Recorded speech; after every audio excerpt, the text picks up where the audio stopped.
let's get the wok on, let's rock on. If you're disappointed with your Chinese takeaways these days, which I am, this is the recipe for you. Ultimate seafood noodles. Let's just put a little oil in the pan. We're going to make our scrambled egg in advance.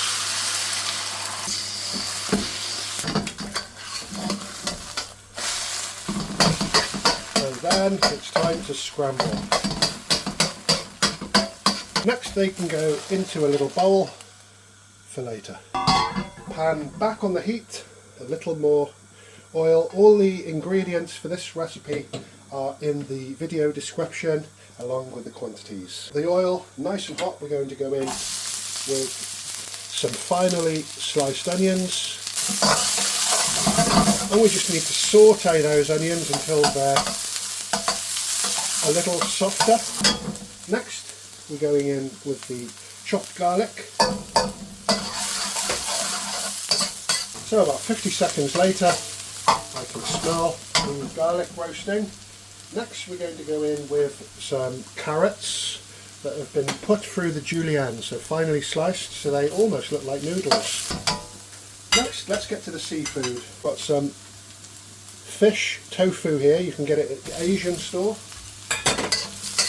and you can cut it into fine slices. Maximum temperature.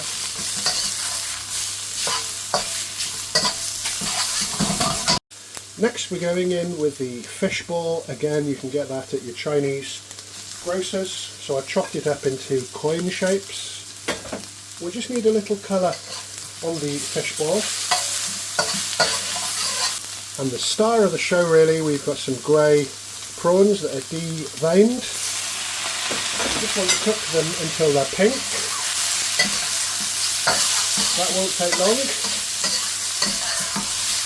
So about 40 seconds later, the prawns have turned from pink to grey. Next we're going to add some fresh spring onion.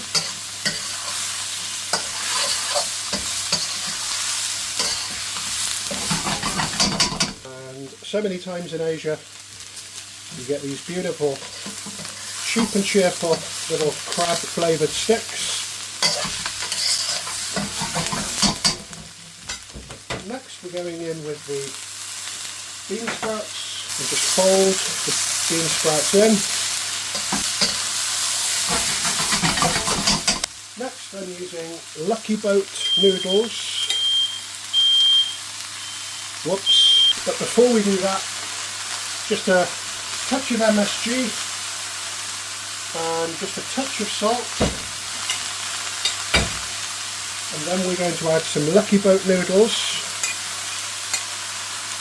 They're the famous noodles in England that the Chinese takeaways use. And now it's time for the magic moments. I'm adding teriyaki for flavouring and seasoning. It's the same thing. Some dark soy for colour. Some fish sauce, the stuff you get from Thailand to complement the seafood, and some light soy sauce for additional salt. And there you have it. Again, I'll put all the ingredients in the description of the video. You don't have to miss a thing. All had a good mix. Now it's time to add the egg back in and give it a last minute stir. So everything is smelling wonderful. And our seafood noodles are ready in minutes. So thank you very much for watching. Feel free to like, share and subscribe. I can't wait to share more recipes.